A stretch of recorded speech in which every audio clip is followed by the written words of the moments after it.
उन्हाळ्याच्या कडाक्यात कूलरच्या किरकोळ कारणावरून नागपुरात रक्ताचा सडा पडल्याची धक्कादायक घटना समोर आली आहे। कपिलनगर पोलीस ठाण्याच्या हद्दीतील सुगतनगर येथील म्हाडा क्वार्टरमध्ये 3 मे रोजी पहाटे 3 वाजताच्या सुमारास 2 शेजारी कुटुंबात कूलरच्या सांडपाण्यावरून कडाक्याचे भांडण झाले। वरच्या मजल्यावर राहणारे फिर्यादी नरेश कडू यांच्या कूलरचे पाणी ओव्हरफ्लो होऊन खाली राहणाऱ्या आरोपीच्या घरासमोर पडत होते। याच कारणावरून आरोपीने कडू यांना पाणी पुसण्यास सांगितले। नरेश कडू यांनी पाणी पुसत असतानाच दोन्ही गटात शाब्दिक बाचाबाची झाली आणि त्याचे रूपांतर हिंसक हाणामारीत झाले। वाद विकोपाला गेल्यावर आरोपी आणि त्याच्या नातेवाईकांनी फिर्यादी नरेश कडू, त्यांचा भाचा अंकित नांदुरकर आणि कडू यांच्या वृद्ध आईला अश्लील शिवीगाळ करत मारहाण केली। संतापलेल्या आरोपीच्या नातेवाईकाने चाकूने नरेश कडू आणि अंकित नांदुरकर यांच्यावर सपासप वार केले। या हल्ल्यात दोघेही गंभीर जखमी झाले असून त्यांना तातडीने मेयो रुग्णालयात दाखल करण्यात आले। घटनेची माहिती मिळताच पोलिसांनी घटनास्थळ गाठून तपास सुरू केलाय। या प्रकरणी कपिलनगर पोलिसांनी दोन्ही पक्षांच्या तक्रारीवरून परस्परांविरुद्ध गुन्हे दाखल केले असून पुढील कारवाई सुरू आहे। नमस्कार, मी येथे वाघ, कपिलनगर पोलीस स्टेशन। दिनांक 3/5/2026 चे पहाटे साधारण 2:30 ते 3 वाजण्याच्या सुमारास सुगतनगर जो चौक आहे त्या ठिकाणच्या परिसरामध्ये एक म्हाडाचं LIG क्वार्टर आहे आणि त्याच्यामध्ये हे 2 परिवार, ग्राउंड फ्लोअरला एक परिवार राहतोय आणि दुसरा जो आहे अपोजिट वाला तो वरती राहतोय। तर हे 2 परिवार त्या ठिकाणी राहत आहेत आणि यातला जो फिर्यादी आहे नरेश कडू नावाचा, तर त्या व्यक्तीचं कूलर लावलेलं आहे आणि त्या कूलर ओव्हरफ्लो झाल्यानंतर त्या कूलरचं पाणी खाली पडत होतं आरोपीच्या घराच्या समोर।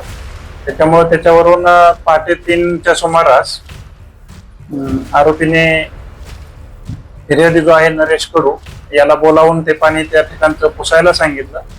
तो पुसत असताना त्या ठिकाणी त्यांची मग शाब्दिक बाचाबाची, शिवीगाळ झाली आणि त्याचं रूपांतर मारामारीत झालं।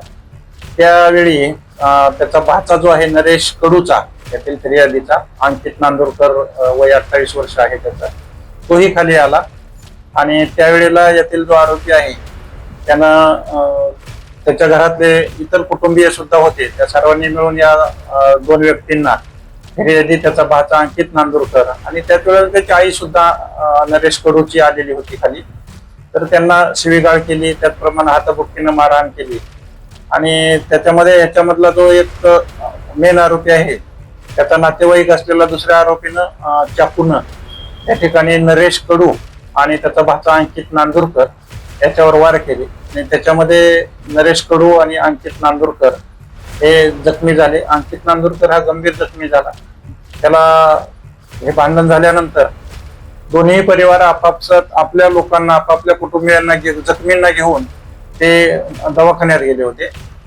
त्यानंतर आम्हाला माहिती मिळाली पोलीस स्टेशनला, असे भांडण झाले।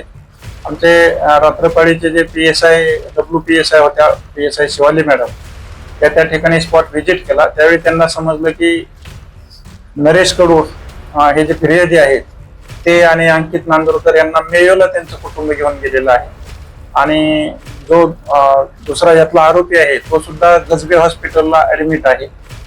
अशा माहितीवरून मग सदरची माहिती आम्हाला समजल्यानंतर मग मी स्वतः माझे इतर PSI नालटे साहेब, त्याचप्रमाणे इतर स्टाफसह आम्ही मेयो हॉस्पिटलला गेलो। त्यानंतर गजबे हॉस्पिटललाही व्हिजिट केलं, जखमींचे बयान घेतले आणि जखमींच्या बयानावरून त्या ठिकाणी हा गुन्हा दाखल झालेला आहे। नरेश कडू हा फिर्यादी जो आहे ह्याच्या बयानावरून कपिलनगर पोलीस स्टेशनला CR नंबर 293/26 कलम 109(1) आणि इतर विविध BNS कायद्याची कलम, या कलमाप्रमाणे सदरचा गुन्हा दाखल झालेला आहे आणि तपास आता चालू आहे।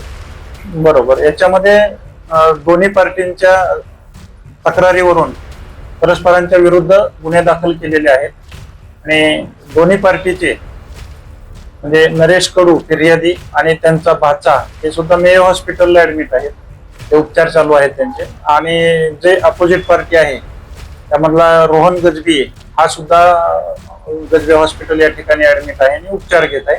उर्वरित आरोपींचा शोध घेणं चालू आहे आणि इन्व्हेस्टिगेशन पुढे चालू आहे।